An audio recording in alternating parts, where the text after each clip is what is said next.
नमस्कार दोस्तों, welcome to learning is a process. जैसा कि हम लोग क्या पढ़ रहे हैं, क्लास 10th हिस्ट्री का चैप्टर 1, उसमें हमने पढ़ा था rise of nationalism in Europe की इंट्रोडक्शन। नेक्स्ट हम पढ़ेंगे अब what did liberal nationalism stand for. Ideas of the national unity in early 19th century Europe were closely allied to the ideology of liberalism. जो national unity in early 19th century में देखने को मिलता है, वो आइडियाज किसके साथ जुड़े हुए थे, वो यूनिटी को कैसे डिस्क्राइब करते थे कि लिबरलिज्म होना चाहिए। तो लिबरलिज्म है क्या, यहाँ पे हमें समझाया गया था। Term liberalism derives from the Latin root liber meaning free. तो लिबरलिज्म कहाँ से आता है? लैटिन वर्ड से आता है, जिसमें ये किस रूट से निकलता है? लिबर, जिसका मतलब क्या है? फ्री, यानी स्वतंत्र, आजाद। For the new middle classes liberalism stood for freedom for the individuals and equality of all before the law.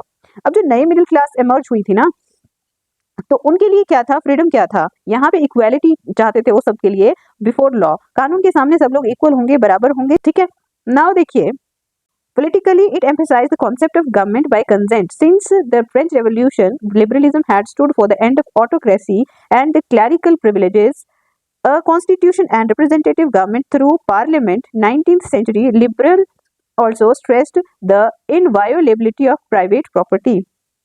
तो राजनीतिक तौर पर किस पे एम्फेसाइज डालते हैं लिबरल नेशनलिस्ट्स? इनका सबसे बड़ा एम्फेसाइज जोर किस पे था?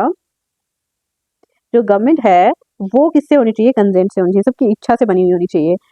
फ्रेंच रेवोल्यूशन से लेकर के लिबरलिज्म जो थे, हमेशा क्या चाहते थे कि ऑटोक्रेसी को खत्म कर दिया जाए, और प्रिविलेजेस, कुछ अधिकार, जो विशेष अधिकार होते हैं लोगों को, कुछ इंपॉर्टेंट लोगों को दिए जाते हैं, उनको खत्म कर दिया जाना चाहिए। और साथ में क्या चाहते थे वो?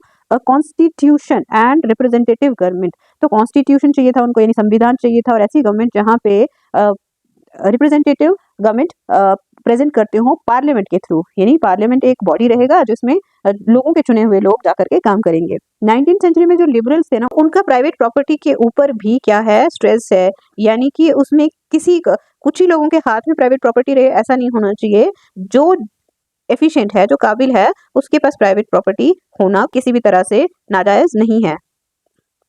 Yet equality before the law did not necessarily stand for universal suffrage. हालांकि जो equality before law का concept ये देते हैं, इसका मतलब ये तो बिल्कुल भी नहीं था कि universal suffrage को बात कर रहे हैं ये, यानी कि सबको, जितने भी adult लोग हैं, सबको अधिकार है वोट देने का, ऐसा ये नहीं बोलते थे। You will recall that in revolutionary France, which marked the first political experiment in liberal democracy. आपको याद होगा कि जो फ्रेंच रेवोल्यूशनरीज थे, उन्होंने सबसे पहले पॉलिटिकल एक्सपेरिमेंट किया लिबरल डेमोक्रेसी का, यानी कि वो कैसा चाहते थे कि जहाँ पे लोगों का ही राज रहे, द राइट टू वोट।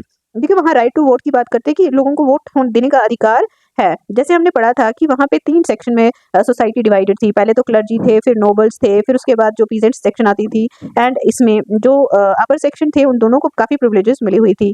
तो वही गवर्नमेंट चूज किया करते थे, है ना। The right to vote and to get elected was granted exclusively to property owning men. तो जो right to vote था ना, वो किसको दिया था? ऐसे लोगों को, और साथ में इलेक्शन किसका हो? ऐसे लोगों का हो जिनके पास क्या था? प्राइवेट प्रॉपर्टी हुआ करती थी, यानी कि रिच लोगों को ही इलेक्शन में पार्टिसिपेट करने का मौका मिलता था, और साथ में रिच लोगों को ही इलेक्शन में खड़ा होने के लिए भी मान्य माना जाता था। Men without property and all women were excluded from political rights. जितने भी आदमी थे जिनके पास प्रॉपर्टी नहीं थी, और औरतें जितनी थी, उन सबको क्या रखा गया था? पॉलिटिकल राइट्स से वंचित रखा गया था, यानी राजनीतिक अधिकार उनको नहीं मिले थे। Only for a brief period under the Jacobins did all adult males enjoy suffrage. एक छोटे से समय के लिए जैकोबिन के अंडर जब गवर्नमेंट थी, उस समय सारे जितने भी बड़े एडल्ट मेल्स थे, उन सबको क्या था? वोट देने का हक दिया गया था। However, the Napoleonic Code went back to limited suffrage and reduced women to the status of a minor subject to the authority of the fathers and husband. हालांकि नेपोलियन का जो कोड आया था, उसमें उन्होंने औरतों को एक लिमिटेड सब्जेक्ट के रूप में दर्शाया है। औरतों को सफरेज से दूर रखा, उन्हें वोट देने का अधिकार नहीं दिया, उन्हें माइनर्स की तरफ ले गए, वो माइनर मानने लगे, माइनर सब्जेक्ट, और उनको किसकी अथॉरिटी के अंडर रहना था? फादर्स एंड हस्बैंड्स के अथॉरिटी के अंडर ही उनको रहने का परमिशन था। तो throughout the 19th and the early 20th century, women and non-propertied men organized opposition movement demanding equal political right. जो 19th century का दौर रहा ना यूरोप में या फ्रांस में, तो यहाँ पे औरतें और जिन लोगों के पास प्रॉपर्टी नहीं होती थी, गरीब लोग होते थे, वो क्या करते थे? अक्सर ऑपोजिशन करते थे और मूवमेंट्स किया करते थे। क्या चाहते थे वो? राजनीतिक अधिकार चाहते थे, जिसमें राइट टू वोट हो, उनकी बात भी सुनी जाए, उनकी परेशानियों को भी देखा जाए, ऐसा वो करने के लिए मूवमेंट किया करते थे। इन द इकोनॉमिक स्फीयर, अब आर्थिक क्षेत्र में क्या था? Liberalism stood for the freedom of markets and the abolition of the state imposed restriction on the movement of the goods and the capital. आर्थिक क्षेत्र में लिबरलिज्म क्या कहता है कि जो मार्केट को एक फ्रीडम मिलना चाहिए, जहाँ पे स्टेट जितनी ज्यादा रिस्ट्रिक्शन इम्पोज करता था उनको निकाल दिया जाना चाहिए, हटा दिया जाना चाहिए। और साथ में क्या था, जो मूवमेंट, जो गुड्स हैं चाहे और कैपिटल है, उसका जो मूवमेंट है उसको बढ़ावा देने के लिए इन रिस्ट्रिक्शंस के से निजात मिलना जरूरी था। During the 19th century this was a strong demand of the emerging middle class। 19वीं शताब्दी के समय जो मिडिल क्लास था, ये इनका बहुत ही स्ट्रॉन्ग डिमांड रहा कि उन्हें रिस्ट्रिक्शन से मुक्ति दी जाए। Let us take the example of the German speaking region in the first half of the 19th century। अब हम एग्जांपल लेते हैं किसकी, जर्मन स्पीकिंग रीजन की। कौन सा रीजन है? जर्मन, जहाँ पे लोग बोलते हैं। वहां पे क्या दिखाने की कोशिश की है, Napoleon's administrative measures had created out of countless small principalities a confederation of 39 state. जो नेपोलियन ने एडमिनिस्ट्रेशन की थी, अर्थव्यवस्था बनाई थी, उसमें उन्होंने क्या किया था कि बहुत छोटी छोटी प्रिंसिपैलिटीज, यानी छोटे छोटे राजाओं के जो राज्य हुआ करते थे, जो लगभग लगभग 39 स्टेट्स का एक कन्फेडरेशन, एक यूनियन बनाया था उन्होंने। Each of these possessed its own currency. ये जितने भी छोटी छोटी कन्फेडरेसीज थी ना, छोटे छोटे राज्य थे, इनमें अपनी अपनी करेंसी हुआ करती थी। जैसे अगर हमारे यहाँ रुपया है, ठीक है, हमारे यहाँ रुपीज है, अमेरिका में डॉलर है, कहीं पाउंड है, कहीं पे अलग अलग जगहों पे अलग अलग करेंसी है, तो इसी तरह वहां पे भी करेंसी डिफरेंट थी एंड वेट्स एंड मीजर्स भी अलग अलग थे। A merchant travelling in 1833 from Hamburg to Nuremberg to sell his goods would have had to pass through 11 custom barriers and pay a custom duty of about 5% at each one of them। 1833 की बात है। अगर किसी भी merchant कौन होता है? व्यापारी। उसे अगर हैम्बर्ग से कहाँ के लिए जाना है? न्यूरमबर्ग के लिए जाना है, तो बीच में उसे कितने बार टैक्स देना पड़ेगा, कितनी बार कस्टम ड्यूटी देनी पड़ेगी? लगभग 11 बार, ठीक है। और बहुत सारे अलग बैरियर्स थे उसको, तो हर बार उसको क्या था, 5% हर एक क्षेत्र में उसको जाकर के हर एक एरिया में कस्टम ड्यूटी देना पड़ता था। तो आप ये सोचो कि एक चीज अगर 5 रुपए की यहाँ से शुरू होती है, तो यहाँ पहुंचते पहुंचते कितनी कॉस्टली हो जाएगी। तो इस तरह से जो है चीजों की कॉस्ट बहुत बढ़ जाती थी, और व्यापार में बैरियर होने की वजह से व्यापारी लोग भी काफी ज्यादा मुश्किलों का सामना करते थे। साथ में व्यापार उतना फलता फूलता नहीं था। Duties were often levied according to the weights और the measures of the goods. और उनके ऊपर जो अलग अलग ड्यूटीज लगाई जाती थी, वो कैसा होता था कि वेट और मेजर के हिसाब से लगाई जाती थी। अब देखो, हमें ये कहा गया कि हर जगह पे वेट्स एंड मेजर्स अलग थे, तो उस हिसाब से वो क्या करते थे, ड्यूटीज भी तो लगाते होंगे चीजों पे, तो ये वेरी करता था एक जगह से दूसरी जगह पे। As each region had its own system of weights and measures, this involved the time-consuming calculation। हर एक रीजन का अपना अपना weights and measure system होता था। इससे क्या होता था, बहुत ज्यादा टाइम लगता था कैलकुलेशन में, और एक जगह से दूसरी जगह चीज को ले जाने में काफी समय चला जाता था। The measures of the cloth, for example, was the elli। अगर कपड़े का मेजरमेंट क्या होता था? elli। जैसे यहाँ पे मीटर्स है, तो वहाँ elli, which in each region stood for a different length। तो लेंथ उस elli की हर एक जगह पे अलग अलग हुआ करती थी। elli of textile material brought in Frankfurt would get you 54। एक एली का मेजरमेंट फ्रैंकफर्ट में कितना होता था? 54.7 सेंटीमीटर ऑफ अ क्लोथ। वही मेजरमेंट मेंस में अगर चला जाता, मींस दूसरा शहर है, तो वहां पे 55.1 सेंटीमीटर, वहां तो बढ़ गया। वो न्यूरमबर्ग में जाएगा तो और भी आगे हो गया, वहां पे 65.6 सेंटीमीटर हुआ करता था। फिर आ गया फ्रीबर्ग में 53.5 सेंटीमीटर। देखो कितना डिफरेंस है। कपड़ा एक ही लेंथ का है, लेकिन उसकी जो मेजरमेंट है हर एक जगह पे चेंज हो रही है, तो इससे कितनी अलग अलग तरह की परेशानियां व्यापारियों को सहनी पड़ती थी। Such conditions were viewed as obstacles to economic exchange and growth by the new commercial classes, who argued for the creation of a unified economic territory allowing the unhindered movement of the goods, people and capital। इस तरह की जो conditions थी ना, अलग अलग जगहों पे कस्टम ड्यूटी लगना, अलग अलग जगहों पे मेजरमेंट्स की लेंथ अलग होना, अलग अलग जगहों पे जो वेट्स एंड मेजर्स का वेट अलग होना, और साथ में बहुत ऐसी चीजें जैसे कस्टम ड्यूटीज लगना, छोटी छोटी जगहों पे बैरियर्स फेस करना, ये सब वो लोग नहीं चाहते थे मिडिल क्लास। और वो चाहते थे कि एक यूनिफाइड इकोनॉमिक टेरिटरी हो। अगर ऐसे इतने बड़े एरिया में हम घूम रहे हैं, तो एक तरह से आर्थिक जो यूनिफिकेशन एकता जरूरी है, ताकि जो काम करने में हमें दिक्कत ना फेस करना हो। अगर मानो हमें यहाँ से जाना है, J&K की बात करें हम, J&K की बात करते हैं हम, यहाँ से हम टिप ऑफ द साउथ चले जाते हैं केरला, ठीक है, केरला में चले जाएंगे हम, तो वहां क्या होगा, वहां तक पहुंचते पहुंचते अगर हमारे पास 1 किलो, यहाँ से 1 रुपया यूज करेंगे, तो वहां पे भी 1 रुपया होना चाहिए, है ना। तो अगर ऐसा होगा, और साथ में बीच में हर एक स्टेट पे, हर एक जगह पे बाउंड्री पे उनको कस्टम ड्यूटीज नहीं देनी पड़ेगी। यहाँ का एप्पल कहाँ जाएगा? केरला में जाएगा। तो अगर जितनी उसके ऊपर ड्यूटीज लगेंगी, वो कॉस्टली होता जाएगा। इससे क्या होता है कि ट्रेड जो है कम होता जाता है। तो अगर उस पर ज्यादा ड्यूटीज ना लगा करके कस्टम फ्री जो ट्रेवलिंग था पॉसिबल अगर किया जाता, तो उससे क्या हो जाता कि एरिया में जो मर्चेंट्स थे वो आराम से अपना जो है काम कर सकते और इकोनॉमिकली प्रॉस्पर हो सकते थे वो, ठीक है। इन 1834 a custom union or Zollverein was formed at the initiative of the Prussia and joined by most of the German states। 1834 में ये याद रखने की चीज है कि एक कस्टम यूनियन बनता है जिसको क्या बोलते थे, वो ज़ॉल्वेरिन बोलते थे। ये एक इनिशिएटिव किसका था? प्रशिया का इनिशिएटिव था, जिसमें जर्मन की ज्यादातर स्टेट ने ज्वाइन किया था। सब ज्यादातर स्टेट्स वहां पे जुड़ गए थे ज़ॉल्वेरिन यूनियन में। इसका फायदा क्या था? The union abolish tariff barriers and reduce the number of the currencies from over 30 to 2। तो इसका ये फायदा था कि जो ये यूनियन बना, इसमें जितने भी टैरिफ थे, जितने भी उनको बंदिशें लगती थी, बैरियर थे, उनको कम कर दिया गया और जितनी करेंसीज थी, लगभग 30 करेंसीज को घटा करके 2 करेंसीज में कर दिया गया। यानी जैसे हम यहाँ से इंडिया से हम एक रुपीस की करेंसी में ट्रेड करेंगे, ठीक है, तो जाते हैं हम कहाँ पे? यूएस में, ठीक है। यूएस में जाकर के हमने बेचना है, तो वहाँ क्या है? डॉलर है, तो वहाँ एक्सचेंज मेथड हमारे पास है। इंडिया में भी हमारा आरबीआई जो है हेल्प करता है हमें, है ना, आरबीआई हेल्प करता है कि हमारी करेंसी जो है चेंज हो जाए तुरंत, डॉलर से रुपी एंड रुपी से डॉलर में। तो ऐसे यूएस में भी उनका बैंक है जो सेंट्रल, वो हेल्प करता है, जिससे बिना किसी परेशानी के डॉलर में व्यापार किया जा सकता है कन्वर्जन के बाद। तो ये 2 करेंसीज को थोड़ा इजी था कन्वर्ट करने में, बल्कि इतनी 30 टू 39 जो करेंसीज हैं उनको कन्वर्ट करना हमेशा बहुत परेशान करने वाला काम था। The creation of a network of railways for the stimulated mobility harnessing economic interest to the national unification. जो रेलवे नेटवर्क बने ना, उससे भी काफी ज्यादा मदद मिला था व्यापार को। जैसे हमें पता है कि रेलवे के थ्रू एक तो सस्ता होता है ये, दूसरा क्या है कि बहुत बड़े लेवल पे आप क्या है सामान एक जगह से दूसरी जगह पे आराम से पहुंचा सकते हैं। तो ये भी बहुत एक हेल्पफुल नेटवर्क रहा। A wave of economic nationalism strengthen the wider nationalist sentiments growing at the time. जो इकोनॉमिक नेशनलिज्म जो था, इसने पूरे जो नेशनलिस्ट सेंटिमेंट्स थे पूरे टाइम में काफी ज्यादा बढ़ाने में मदद की। देखिए, हम किसी भी चीज को चाहे प्रायोरिटी दे दें, लेकिन at the end of the time हमारे पास सबसे बड़ी ऊपर की प्रायोरिटी क्या है कि इकोनॉमिक जो इंटरेस्ट है किसी भी इंसान का या किसी भी देश का, कि अगर आपको ग्रोथ करना है, प्रॉस्पर होना है, बढ़ना है, तो आपको इकोनॉमिकली स्ट्रांग बनना पड़ेगा। तो इकोनॉमिक यूनिटी ने कहीं ना कहीं बहुत मदद किया लोगों को और भी यूनिफाई करने में। ठीक है, नाउ नेक्स्ट आइडियोलॉजी क्या है हमारे पास? A new conservatism after 1815। Following the defeat of Napoleon in 1815, European governments were driven by a spirit of conservatism. Napoleon की डिफीट 1815 में होती है। उसके बाद जो गवर्नमेंट थी वहां की, उनमें नई कौन सी स्पिरिट आती है? कंजर्वेटिज्म। कंजर्वेटिज्म होता क्या है?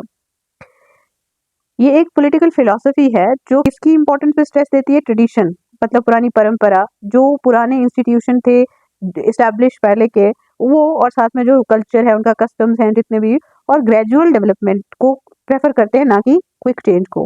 तो अब conservatives believed that established traditional institution of the state and the society like the monarchy and the church, social hierarchies, property and the family should be preserved. उनका मानना ये था कि जो मोनार्की है यानी राजा का रूल, चर्च, सोशल जो हायरार्की सोसाइटी में थी यानी कि लोअर अपर सेक्शन में जो डिवीजन था वो, और प्रॉपर्टी और फैमिली जो जिस तरह से चल रहा था वो उसी तरह से रहना चाहिए। ज्यादातर कंजर्वेटिव्स क्या कहते हैं? However did not propose a return to the society of the pre revolutionary days. ज्यादातर कंजर्वेटिव्स क्या चाहते थे कि पुराना जो प्री रेवोल्यूशनरी डेज का समय था वो वापस ना आए, कि पुराने तरीके से पुराना पूरा ढांचा जो है दोबारा एस्टेब्लिश हो जाए। लेकिन था क्या? Rather, they realized from the changes initiated by Napoleon that modernization could in fact strengthen traditional institutions like the monarchy. उन्होंने नेपोलियन के जो तौर तरीके देखे थे काम करने के, एडमिनिस्ट्रेशन में नई चीजों को लाना और साथ में मोनार्की को चलाना, यानी कि वो एक राजा के रूप में तो रूल कर रहा था ना नेपोलियन, तो वो उनको ऐसा लगता था कि मॉडर्नाइजेशन भी किया जा सकता है, और साथ में मॉडर्नाइजेशन की हेल्प से क्या हो सकता है, ट्रेडिशनल इंस्टीट्यूशन को और भी स्ट्रांग बनाया जा सकता है, जैसे नेपोलियन ने बनाया था, क्योंकि राजा की बहुत ताकत थी उस समय। It could make state power more effective and strong. तो इससे स्टेट की पावर भी इफेक्टिव और स्ट्रांग बन जाएगी। A modern army and efficient bureaucracy, a dynamic economy, the abolition of the feudalism and serfdom could strengthen the autocratic monarchies of Europe. तो क्या था? तो क्या क्या चीजें कर सकती थी? एक मॉडर्न आर्मी होना चाहिए जरूरी इन लोगों के हिसाब से, और एफिशिएंट ब्यूरोक्रेसी। ब्यूरोक्रेसी क्या होती है? ये प्रशासनिक अधिकारी जो लोग होते हैं उनके ग्रुप को ब्यूरोक्रेटिक ग्रुप के रूप में देखा जाता है, उन्हें ब्यूरोक्रेसी कहा जाता है। एक बहुत ही काबिल ब्यूरोक्रेसी होना चाहिए, और जो डायनेमिक इकोनॉमी यानी कि एक स्थिर इकोनॉमी ना हो, स्थिर अर्थव्यवस्था ना हो, बदलती हुई अर्थव्यवस्था भी साथ में होना जरूरी है, और साथ में फ्यूडलिज्म जो है उसे भी एबॉलिश करना जरूरी है। यानी फ्यूडलिज्म एक सिस्टम है जिसमें क्या है, राजा क्या करेंगे यानी किंग क्या करेंगे, सबसे ऊपर किंग रहेंगे। किंग किसको देंगे लैंड? वो फ्यूडल लॉर्ड्स को देंगे। फ्यूडल लॉर्ड्स आगे किसको देंगे? पीजेंट्स को। पीजेंट किसको दे देंगे?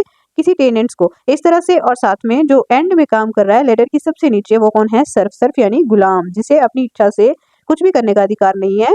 जिन्होंने उसे खरीदा है या जिसके अंडर उसे काम करना है, उसी की इच्छा के साथ उसे जीवन जीना पड़ता है। तो वो सर्वडम नहीं चाहते थे और फ्यूडलिज्म भी नहीं चाहते थे। और ये जो मॉडर्न आर्मी, ब्यूरोक्रेसी और डायनेमिक जो इकोनॉमी है, ये जो कॉन्सेप्ट है, ये क्या कर सकता था, ये ऑटोक्रेटिक मोनार्कीज को यूरोप में स्ट्रेंथन कर सकता था, यानी कि राजा लोग होते थे, उनकी सत्ता को और भी मजबूत बनाने में हेल्पफुल हो सकता था according to conservative ideology. In 1815, representatives of the European powers, Britain, Russia, Prussia, and Austria, who had collectively defeated Napoleon, met at Vienna to draw up a settlement for Europe. तो क्या किया था कि जब 1815 में नेपोलियन को हराया गया था, तो जितनी जो पावर्स थी जिन्होंने मिलकर हराया था, उनमें ब्रिटेन था, रशिया था, प्रशिया और ऑस्ट्रिया, इन सब ने एक क्या किया था, सेटलमेंट की थी कहाँ पे, वियना में, यूरोप के लिए। तो उसमें क्या था, the Congress was hosted by Austrian chancellor Duke Metternich. तो इसके होस्ट कौन थे, यानी जो मेजबान थे वो चांसलर ड्यूक मेटरनिच थे।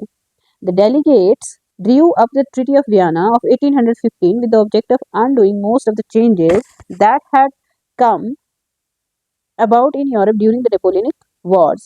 तो ज़्यादातर इनका ऑब्जेक्ट क्या था, वो इस कांग्रेस का ऑब्जेक्ट उन्होंने ये रखा कि जितनी भी ज़्यादा चेंजेस लाई गई थी यूरोप में नेपोलियन की वॉर्स के दौरान, उनको ख़त्म करना है। The Bourbon dynasty, which had been deposed during the French Revolution, was restored to power, and France lost the territories it had annexed under Napoleon. Bourbon dynasty के रूलर थे कौन, लुईस 16। जब रेवोल्यूशन हुआ उस समय उन्हें रेवोल्यूशन के दौरान पे निकाल दिया गया, ओवरथ्रो कर दिया गया थ्रोन से। और साथ में क्या हुआ कि अब उनकी जगह अलग अलग गवर्नमेंट्स बनी, ठीक है।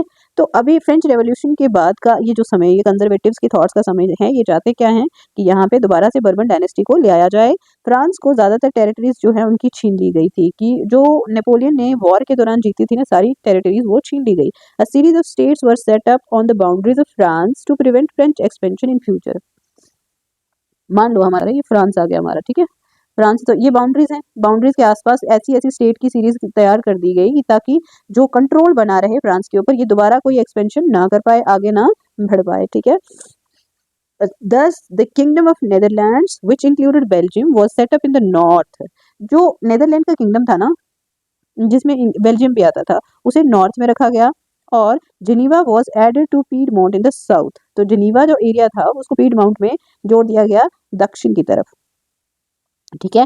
तो then while Austria was given control of northern Italy, northern Italy का कंट्रोल किसको दे दिया गया, ऑस्ट्रिया को दे दिया गया। But the German confederation of 39 states that had been set up by Napoleon was left untouched. लेकिन जो जर्मन कन्फेडरेशन था, जो यूनियन था जर्मन 39 स्टेट्स का, वो जो नेपोलियन ने बनाया था, उसे कुछ किसी ने टच नहीं किया, उसे वैसे का वैसे रहने दिया। In the east, Russia was given part of the Poland, while Prussia was given a portion of Saxony. तो जो ईस्ट का पोर्शन था रशिया को, वहाँ पे पोलैंड का कुछ हिस्सा दे दिया गया, और प्रशिया को क्या दिया गया, सेक्सोनी का थोड़ा सा एरिया दे दिया गया। The main intention was to restore the monarchies that had been overthrown by Napoleon and create a new conservative order in Europe. अब इसके पीछे इंटेंशन क्या था, ये सब करने के पीछे, कि जो जितने भी मोनार्कीज थे, जितने राजाओं का रूल था ना, उस सबको उस समय नेपोलियन ने ओवरथ्रो कर दिया था, खत्म कर दिया था ना, तो वो दोबारा उसको क्या करना है, रिस्टोर करना है, दोबारा से उसको लाना है, और सारा जो कंजर्वेटिव ऑर्डर है, जो पुरानी विचारधारा का जो ऑर्डर है, उसे दोबारा यूरोप में स्थापित करना है। Conservative regime set up in 1815 were autocratic, ठीक है। जितने भी रिजीम कंजर्वेटिव, जितने भी राज्य स्थापित करेंगे, वो सारे ऑटोक्रेटिक थे, निरंकुश शासकों का राज शुरू किया गया था। They did not tolerate criticism and dissent and sought to curb activities that questioned the legitimacy of autocratic government.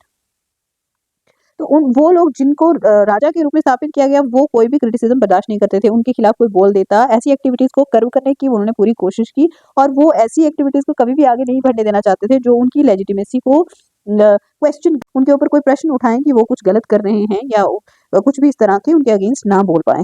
Most of them imposed censorship laws to control what was said in newspapers, books, plays and songs, and reflected the ideas of liberty and freedom associated with the French Revolution. बात ये है कि ज़्यादातर जो राजा लोग थे उन्होंने क्या किया, काफी ज्यादा कंट्रोल करना शुरू कर दिया किसके ऊपर, जो न्यूज़पेपर होते थे या किताबें या कोई नाटक या गीत जो कि जिसमें क्या विचारधारा दिखाई होती थी, लिबर्टी स्वतंत्रता की बात की होती थी, ऐसे न्यूज़पेपर के ऊपर सेंसरशिप यानी कंट्रोल लगा दिया गया। और साथ में जो फ्रेंच रेवोल्यूशन के साथ एसोसिएटेड जितनी भी चीजों के बारे में बात करते थे वो सारी बुक्स और उस तरह का कोई भी मटेरियल वो सामने नहीं आने देना चाहते थे।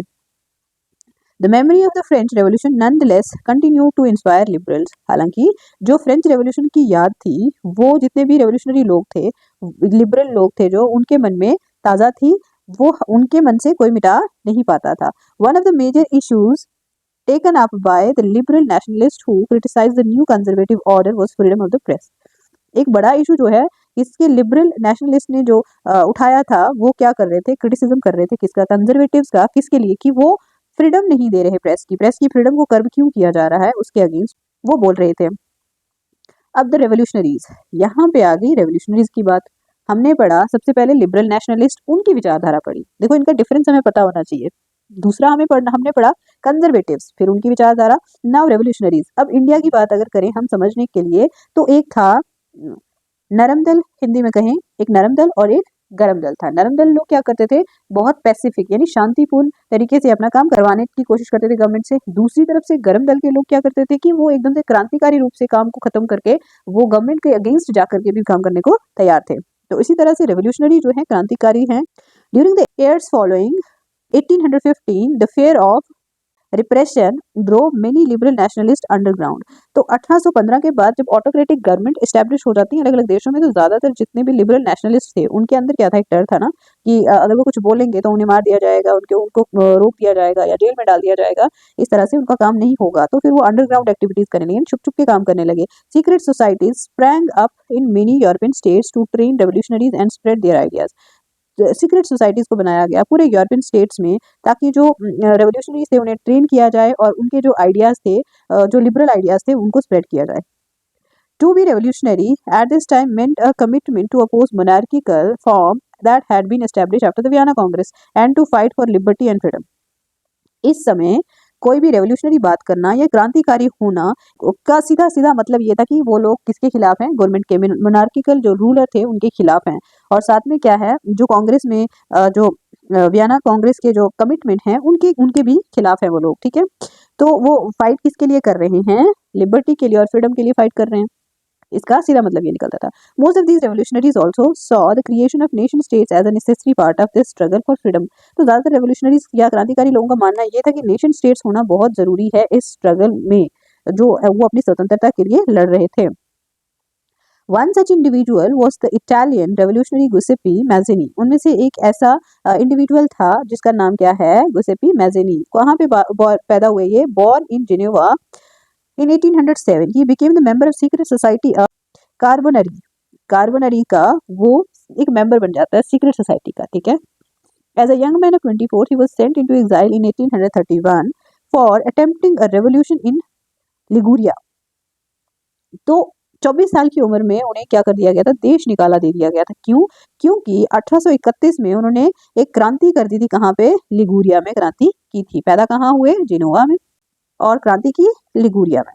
He subsequently founded 2 more underground societies। उसके बाद उन्होंने 2 क्या किया, अंडरग्राउंड सोसाइटीज बनाई थी। फर्स्ट यंग इटली इन मार्सेलीज, पहली सोसाइटी जो एस्टेब्लिश की थी वो यंग इटली के नाम से जानी गई जो मार्सेलीज में बनाई। एंड देन उसके बाद young Europe in burn, burn में जाकर के एक और सोसाइटी का एस्टेब्लिशमेंट किया जिसको यंग यूरोप का नाम दिया गया। whose members were like-minded young men from Poland, France, Italy and the German states। और जो सोसाइटी के मेंबर थे वो अलग अलग देशों से थे, लेकिन उनके दिमाग की सोच जो थी एक जैसी ही थी। सभी लोग क्या थे, सोच में वो रेवोल्यूशनरी क्रांतिकारी ही थे। Mazzini believed that God had intended nations to be the natural unit of the mankind। Mazzini का विश्वास था कि जो भगवान है वो हमेशा यही चाहते हैं कि जो नेशंस हैं, वो जो देश हैं वो एक नेचुरल यूनिट के रूप में इंसानियत के लिए जरूरी हैं, ठीक है।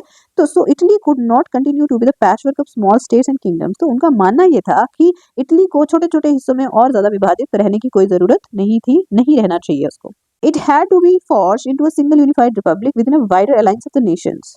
तो मतलब ये था कि अब इटली को यूनाइट करने की पूरी विचारधारा किसकी थी, मैज़नी की। वो कहते थे कि इसका ये एक हो जाना चाहिए, इटली छोटी-छोटी स्टेट्स में बंटा हुआ नहीं होना चाहिए। This unification alone could be the basis of Italian liberty. ये जो यूनिफिकेशन है ना, यही एक बेस हो सकता है इटालियन लिबर्टी का। ठीक है, एक देश बना देंगे तभी तो हम स्वतंत्र हो जाएंगे, छोटे-छोटे राजाओं के अंडर नहीं रहना पड़ेगा। Following his model secret societies were set up in Germany, France, Switzerland and Poland. उन्हीं के पद चिन्हों पर चल करके जो बहुत सारी सीक्रेट सोसाइटीज कहाँ कहाँ पे बनी, जर्मनी में, फ्रांस में, स्विट्जरलैंड में और पोलैंड में। और मैज़नी's relentless opposition to monarchy and his vision of democratic republics frightened the conservatives। अब देखो, मैज़नी जो थे बहुत ही बेबाक तरीके से निडरता पूर्वक मोनार्की यानी राजाओं के रूल का ऑपोजिशन कर रहे थे, और उनका एक विजन था कि वो डेमोक्रेटिक रिपब्लिक यानी लोकतांत्रिक प्रशासन प्रणाली की स्थापना करें। तो इस वजह से क्या हो गया, कंजर्वेटिव लोग जो थे वो काफी डर गए थे, उनके अंदर एक भय पैदा हो गया कि ऐसा अगर हो गया तो क्या हो जाएगा कि उनकी जो सत्ता है वो समाप्त हो जाएगी। मेटरनिच described him as the most dangerous enemy of our social order। अब मेटरनिच कौन है, ऑस्ट्रियन चांसलर हैं। तो ये क्या कर रहे हैं, ये कहते हैं कि मैज़नी जो है सबसे ज्यादा बड़ा जो दुश्मन है इस सोशल ऑर्डर का, यानी जो मोनार्किकल सोशल ऑर्डर था ना, उसका सबसे बड़ा दुश्मन कौन है, मैज़नी है। किसका कहना है, मेटरनिच का।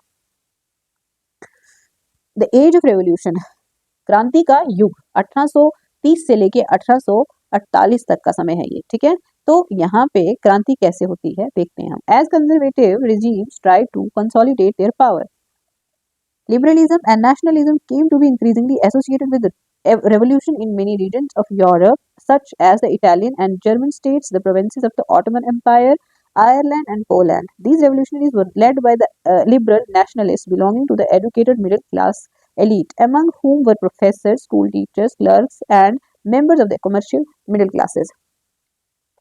देखो, जो कंजर्वेटिव लोग थे ना, वो क्या कर रहे थे, अपनी जो पावर है उसे जोड़े रखने, बनाए रखने की कोशिश कर रहे थे। और जो लिबरल और नेशनलिज्म की जो आइडियोलॉजी रखने वाले लोग थे, वो क्या कर रहे थे, वो रेवोल्यूशन का काम कर रहे थे, यानी क्रांति कर रहे थे। वो किसके खिलाफ, इन लोगों के खिलाफ, कंजर्वेटिव्स के खिलाफ। बहुत सारे जो रीजन थे यूरोप के, जैसे कि इटली हो गया, जर्मन स्टेट्स हो गए, और बहुत सारे ऑटोमन जो एम्पायर के प्रोविंसेस थे, आयरलैंड और पोलैंड, ये यहाँ पर क्या हो रहा है कि जो रेवोल्यूशन किए जा रहे हैं यहाँ पे, तो कौन लीड कर रहा है ना, लिबरल नेशनलिस्ट लोग जो थे वो लीड कर रहे थे। और इस ग्रुप के लोग थे कौन, बेसिकली वो पढ़े लिखे लोग थे जो मिडिल क्लास को बिलोंग करते थे, इलीट सेक्शन यानी अपर सेक्शन को बिलोंग करते थे।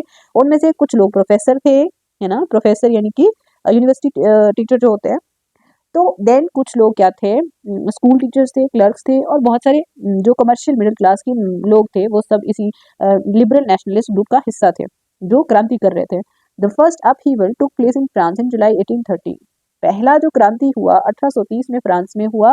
The Bourbon king who had been restored to the power during the conservative reaction after 1815 were now overthrown by liberal revolutionaries who installed a constitutional monarchy with Louis Philippe at its head।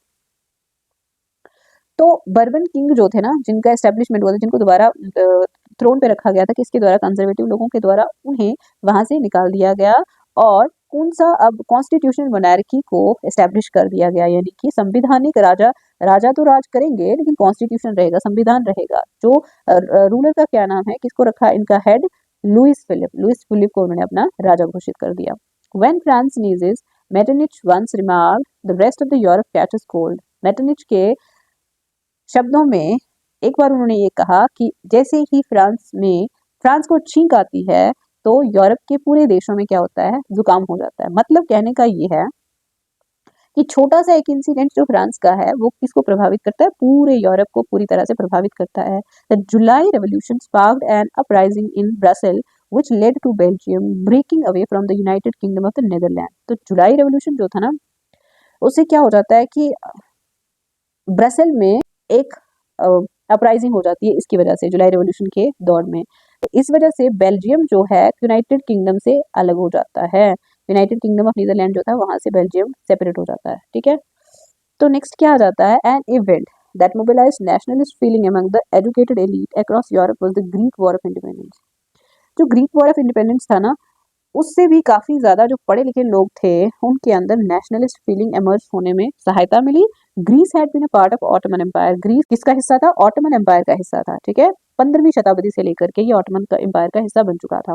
The growth of the revolutionary nationalism in Europe sparked of a struggle for independence amongst the Greek which began in 1821, nationalists in Greece got support from the Greeks living in exile and also from many West Europeans who had sympathies for ancient Greek culture. जो growth of revolutionary nationalism Europe में हुआ, इससे क्या हो जाता है कि Greek लोगों के बीच में भी स्वतंत्रता पाने का एक विचार उठता है और 1821 में नेशनलिस्ट जो ग्रीस में थे उनको किसकी सपोर्ट मिलती है, जो लोग ग्रीस से निकाल दिए गए थे उनकी भी सपोर्ट मिलती है और बहुत सारी जो वेस्ट के यूरोपियन देश जो थे, वेस्ट में जो थे, उन्होंने भी काफ़ी ज़्यादा हमदर्दी व्यक्त की। जो पुराना ग्रीस का अपना कल्चर था, वहाँ की जो सभ्यता थी, उसके लिए अपनी हमदर्दी जताई। Poets and artists lauded Greece as the cradle of European civilization and mobilized public opinion to support its struggle against a Muslim empire.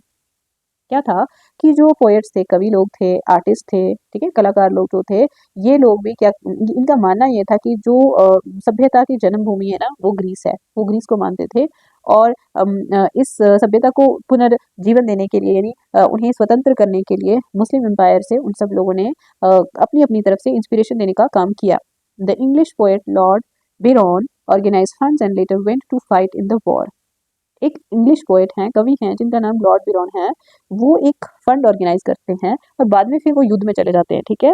Where he died of fever in 1824, वहां पे उनकी डेथ कैसे हो जाती है, बुखार से हो जाती है 1824 में। Finally the treaty of Constantinople of 1832 recognise Greece as an independent nation. तो कॉन्स्टेंटिनोपल की जो ट्रीटी थी 1832 की, तो इसने ग्रीस को एक स्वतंत्र देश घोषित कर दिया। अब हम देखेंगे the romantic imagination and national feeling. The development of nationalism did not come about only through wars and territorial expansion. Culture played an important role in creating the idea of the nation.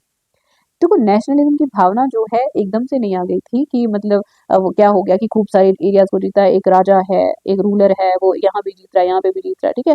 ऐसा करने से वो feeling नहीं आई, बल्कि culture ने भी बहुत important role play किया था एक आइडिया ऑफ नेशन बनाने में। आर्ट और पोइट्री ने और स्टोरीज और म्यूजिक ने काफ़ी ज़्यादा नेशनलिस्ट फीलिंग को एक्सप्रेस करने की सहायता की थी, ठीक है। Let us look at romanticism, a cultural movement. Romanticism था क्या बेसिकली? रोमांटिसिज्म एक कल्चरल मूवमेंट था, ठीक है। कल्चरल मूवमेंट यानी कि सांस्कृतिक जो मूवमेंट था।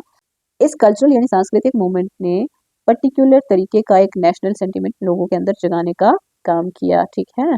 तो romantic artists and poets generally criticize the glorification of the reason and science and focus instead on emotion, intuition and mystical feelings. जो रोमांटिसिज्म को बिलोंग करते थे ना लोग, तो वो साइंस और रीजन के अगेंस्ट बोलते थे, ठीक है। वो साइंस और रीजन को नहीं मानते थे, बल्कि वो क्या कहते थे कि भावनाओं पे ध्यान दिया जाना चाहिए, इंट्यूशन पे, ठीक है, और मिस्टिकल जो आपकी फीलिंग्स हैं उनको ज़्यादा फोकस दिया जाना चाहिए। Their effort was to create a sense of the shared collective heritage, a common cultural past as the basis of nation. उनकी कोशिश ये थी कि एक ऐसा sense of shared collective heritage का कॉन्सेप्ट होना चाहिए जिसमें हमें याद रहे, हमें ये रहे कि हमारा कॉमन कल्चरल पास्ट है। जैसे हम अगर इंडिया की बात करें कि हमारा देश क्या है, पहचान क्या है देश की, यहाँ पे गांधी जी का रोल देखते हैं हम, भगत सिंह का रोल देखते हैं हम, सुभाष चंद्र बोस का रोल हम देखते हैं। तो ये सब लोग क्या थे? फ्रीडम फाइटर थे। ये हम लोगों की कॉमन लेगेसी है, हमारी कॉमन कल्चरल पास्ट है हमारा। और दूसरी तरफ से हम जो हैं, और जब हमने इंडिपेंडेंस हासिल किया तब हमने अंग्रेजों से अपनी संस्कृति को दोबारा रिवाइव करके ना, कि हमारा पास्ट इतना अच्छा था, इतना खूबसूरत था, सब कुछ इतना साइंटिफिक था, हम अनसाइंटिफिक बिल्कुल नहीं थे। तो इसी तरह से हालांकि ये मूवमेंट जो है, ये रोमांटिक मूवमेंट जो है, ये क्या कहता है कि आपको किस पे फीलिंग और इमोशन पे ज़्यादा जोर देना है। तो देश को अगर बनाना है तो उसका बेसिस यही होना चाहिए, बेसिकली कहने का मतलब ये है। Other romantics such as the German philosopher Johann Gottfried Herder 1744-1803 claimed that true German culture was to be discovered among the common people. तो जो दूसरे रोमांटिक्स थे, जैसे कि जर्मन फिलोसफर जॉन गॉटफ्राइड हर्डर, तो ये क्या कहते हैं कि जो जर्मन कल्चर था ना, वो कहाँ से मिलेगा, कहाँ ढूंढना पड़ेगा? दास वॉल्क, जो कॉमन लोग थे जिनको वो दास वॉल्क बोलते थे, हाँ। It was through folk songs, folk poetry and folk dances and the true spirit of the nation volksgeist was popularised. तो कैसे पॉपुलराइज कैसे किया, उसे मशहूर कैसे किया? ये जो कॉमन लोगों के बीच की रिसर्च के आइडिया को जो लोकगीतों के थ्रू लोक काव्य के थ्रू और लोक नृत्य के through. So collecting and recording these forms of folk culture was essential to the project of the national building. उनके हिसाब से कि जो फोक कल्चर था उसे कलेक्ट करना, उसे रिकॉर्ड करना, ये काफ़ी ज़्यादा इम्पोर्टेंट था नेशन बिल्डिंग के लिए, यानी देश को बनाने के लिए इस सब को कलेक्ट करना ज़रूरी था. The emphasis on vernacular language and the collection of the local folklore was not just to recover an ancient national spirit but also to carry the modern nationalist messages to large audiences who were mostly illiterate. जो vernacular यानी कि जो अपनी लोक भाषा पे जो जोर दिया गया, फोक लोर को इकट्ठा जो रिकवर करा गया, उसका मकसद सिर्फ रिकवरी ही नहीं था, यानी कि वो इकट्ठा करना ही नहीं था या फिर नेशनल एनिशेंट स्पिरिट के तरीके से ही नहीं उसको दिखाना था, बल्कि जो ये जो मॉडर्न नेशनलिस्ट मैसेज था वो लोगों तक पहुंचाना था जो ज़्यादातर क्या थे, पढ़े लिखे नहीं थे, अनपढ़ थे, उन तक पहुंचाना भी उनका मकसद था. This was specially so in the case of Poland which had been partitioned at the end of the 18th century by the great powers. तो ये जो देखा गया ज़्यादातर इस तरह का किस्से कहाँ देखेंगे, पोलैंड में देखेंगे. उन्होंने ज़्यादातर ये तरीका इस्तेमाल किया लोगों तक अपनी बात पहुंचाने के लिए, ठीक है. Which had been partitioned at the end of the 18th century by the great power Russia, Prussian, Austria. हमने पढ़ा था कांग्रेस वियना की जो हुई थी वहाँ पे फ्रांस से कुछ टेरिटरीज को लेकर के अलग अलग देशों में बांट दिया गया था. तो पोलैंड को भी इसका हिस्सा बना दिया गया था, ग्रेट पावर्स का हिस्सा बना दिया गया था. तो वो अपनी भाषा के थ्रू वो एक ऑपोजिशन, वो एक रोष जताने की कोशिश कर रहे थे, even though Poland no longer existed as an independent territory. हालांकि पोलैंड अब एक स्वतंत्र देश तो था नहीं, है ना. National feelings were kept alive through music and language. जो देशभक्ति की भावना थी वो म्यूजिक के थ्रू, संगीत के और भाषा के थ्रू जो है जीवित रखी गई थी. Karol Kurpinski for example celebrated the national struggle through his operas and music, turning folk dances like the polonaise and mazurka into nationalist symbol. तो कैरोल कुरपेंस्की नाम के एक व्यक्ति हैं, वो नेशनल स्ट्रगल को कैसे दिखा रहे हैं, अपनी कोशिश कर अपने ओपेरा के थ्रू दिखा रहे हैं, म्यूजिक और जो जो फोकलोर थे उनमें डांस के थ्रू और साथ जैसे फोकलोर हो गए और डांसिंग वगैरह कैसे जो था उसके थ्रू दिखा रहे थे. इनमें से आता है पहला क्या था, पोलोनाइज यानी पोलैंड के साथ जुड़ा हुआ जो है, एंड मजूरका नेशनलिस्ट सिंबल में इनको कन्वर्ट कर दिया गया था. Language too played an important role in developing nationalist sentiments after Russian occupation. तो लैंग्वेज ने बहुत बड़ा इंपॉर्टेंट रोल प्ले किया था नेशनलिस्ट सेंटिमेंट को ग्रो करने में. रशियन अब जो after Russian occupation the polish language was forced out of the schools and the Russian language was imposed everywhere. जब रशिया का कंट्रोल हो गया था ना पोलैंड पे, तो उन्होंने क्या किया था, पोलैंड की जो पॉलिश लैंग्वेज थी उसको स्कूल से खत्म कर दिया गया था, उसको स्कूल्स में नहीं पढ़ाया जाता था. रशियन लैंग्वेज को जबरदस्ती उन लोगों के ऊपर थोपा जाता था. इन 1831 N armed rebellion against Russian rule took place which was ultimately crushed. 1831 में एक छोटा सा विद्रोह हुआ था रशियन के अगेंस्ट, लेकिन उसे क्रश कर दिया गया, समाप्त कर दिया गया, क्योंकि अब पॉलिश लोगों की इतनी ताकत तो थी कि रशिया जैसी पावर के सामने टिक पाते. Following this many members of a clergy in Poland began to use language as a weapon of national resistance. तो इसी चीज को फॉलो करते हुए बहुत सारे क्लर्जीज के मेंबर जो थे पोलैंड में, उन्होंने भाषा को हथियार बनाया देश में रेजिस्टेंस क्रिएट करने के लिए ना, उनके अगेंस्ट रशियन के अगेंस्ट एक रेजिस्टेंस क्रिएट करने के लिए. Polish was used for church gathering and all religious instructions. जो पॉलिश भाषा थी ना वो चर्च गैदरिंग के लिए, यानी कि वहाँ जब भी कोई चर्च में इकट्ठे होते थे लोग तो वो पॉलिश भाषा में बात करते थे, और जो भी रिलीजियस इंस्ट्रक्शंस होती थी वो सारी किस में दी जाने लगी, पॉलिश भाषा में. As a result, a large number of priests and bishops were put in jail or sent to Siberia by the Russian authorities as punishment for their refusal to preach in Russia. तो इसका result ये हुआ कि बहुत सारे priest जो थे, पादरी लोग जो थे, पादरी कौन होते हैं, पुजारी होते हैं, जो जैसे चर्च के पुजारी होते हैं, और बिशप्स जो थे उनको या तो जेल में डाल दिया गया या फिर उन्हें कहाँ भेजा गया, साइबेरिया में. किसके द्वारा, रशियन अथॉरिटीज के द्वारा, एक पनिशमेंट के तौर पे कि उन्होंने रशियन भाषा को प्रीच करने से मना किया था. इस वजह से the use of Polish came to be seen as the symbol of struggle against Russian dominance. तो पॉलिश भाषा का जो इस्तेमाल था ना, वो क्या देखा जाने लगा कि ये एक सिंबल के रूप में देखा जाने लगा कि जो क्या कर रहे हैं, स्ट्रगल कर रहे हैं किसके अगेंस्ट, रशियन डोमिनेंस के अगेंस्ट। ठीक है, तो यहाँ पे एक पैराग्राफ दिया है, इसमें क्या दिखाया गया था, Grimm brothers folk tales and nation building. Grimm brothers हैं दो, उनकी कुछ फोक टेल्स और नेशन बिल्डिंग में कैसा कनेक्शन है वो देखते हैं। Grimm's fairy tales is a familiar name. The brothers Jacob and Wilhelm Grimm were born in the German city of Hanau in 1785 and 1786 respectively, while both of them studied law. देखो ये Grimm brothers जो है ना, इन्होंने एक Grimm fairy tale नाम की book लिखी है। ठीक है, वो पैदा कहाँ हुए थे, हनाउ सिटी में, जर्मनी की। 1785 और 86 में उनका जन्म हुआ था और दोनों ने कानून की पढ़ाई की थी। ठीक है, they soon developed an interest in collecting old folk tales. तो जल्द ही उन्हें किस चीज़ का शौक पड़ गया कि पुरानी जो होती है ना लोक दंत कथाएं जिसको बोलते हैं, उनको कलेक्ट करने का शौक पड़ गया। They spent 6 years travelling from village to village. उन्हें लगभग 6 साल बिताए एक गांव से दूसरे गांव में घूमते घूमते, talking to people and writing down fairy tales. लोगों से बात करते थे और वो कहानियां लिखते थे, परियों की कहानियां जैसे कह सकते हो आप, है ना, which were handed down through the generations. ठीक है, ये कैसे आई थी, वो जब वो जैसे होता है ना कि दादी किसी की दादी उसे कहानी सुना रही है, फिर आगे जाके उन्होंने अपने नाती पोतों को सुनाई, इस तरह से ये चलती आ रही थी कहानियां। These were popular both among children and adults. और ये कहानियां बड़ों को भी बहुत पसंद होती थी और छोटों को भी, बच्चों को भी पसंद थी ये। In 1812 they publish their first collection of tales. उन्होंने 1812 में अपना पहला कहानियों का एक जो बुक थी पब्लिश कर दी। Subsequently both brothers became active in liberal politics. और उसके बाद ही वो लिबरल पॉलिटिक्स में एक्टिव हो जाते हैं दोनों भाई। Specially the movement for freedom of the press. तो ज़्यादा सबसे बड़ा मूवमेंट उनको कौन इफेक्ट करता है, फ्रीडम ऑफ प्रेस के बारे में जो बात हो रही थी तब। In the mean time they also published a 33 volume dictionary of the German language. तो उसी समय उन्होंने 33 वॉल्यूम में एक डिक्शनरी पब्लिश की थी जर्मन भाषा की। The Grimm brothers also saw French domination as a threat to the German culture and believed that the folk tales they had collected were expressions of the pure and authentic German spirit.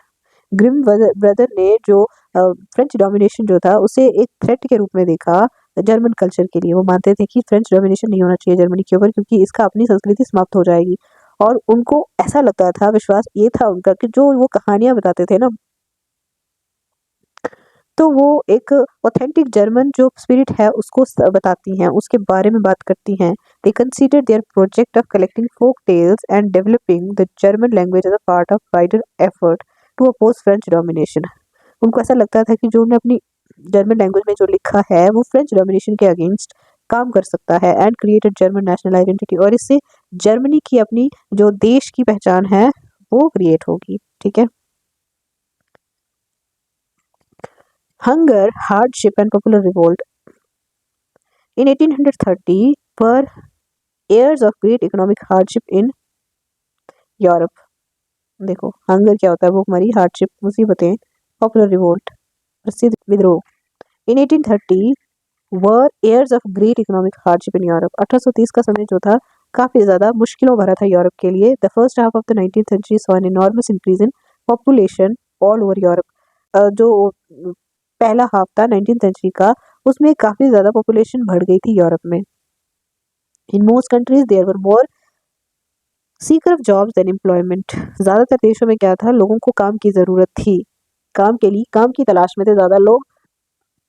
Population from rural areas migrated to the cities to live in over crowded slums. तो जितनी भी population थी वो गांव से migrate होकर के कहाँ पे चले गए थे वो लोग, ओवर क्राउडेड जो स्लम होते थे, जो झुग्गी झोपड़ी का एरिया था शहरों में, वहां चले गए थे। Small producers in towns were often faced with stiff competition from imports of the cheap machine made goods from England. तो जो छोटे छोटे प्रोड्यूसर हुआ करते थे ना, उन्हें काफी ज्यादा कंपटीशन फेस करना पड़ता था। ठीक है, क्योंकि किसका कंपटीशन था उनको, जो चीप सस्ते मशीन मेड कपड़े आते थे इंग्लैंड से, उनका कंपटीशन था उनके साथ। Where industrialisation was more advance than in the continent. England में हमें सबको पता है कि इंडस्ट्रियल रेवोल्यूशन सबसे पहले आया, तो इसीलिए उनका जो जो प्रोडक्शन था टेक्सटाइल का और जो इंडस्ट्रियलाइजेशन था काफ़ी एडवांस था पूरे महाद्वीप के कंपैरिजन में। This was especially so in textile production which was carried out mainly in homes और small workshop and was only partially mechanised. ये स्पेशली प्रॉब्लम किसी लिए क्रिएट कर रहा था, जो छोटे छोटे वर्कशॉप्स हुआ करते थे ना, जैसे लोग घरों में ही काम करते थे, ज़्यादा मैकेनाइज नहीं था, बहुत बड़ी बड़ी मशीनरी हुआ नहीं करती थी। तो कंपटीशन की वजह से उन्हें काफ़ी दिक्कतें झेलनी पड़ रही थी। In those region of Europe where the aristocracy still enjoyed power, peace and struggle under the burden of the feudal dues and obligation.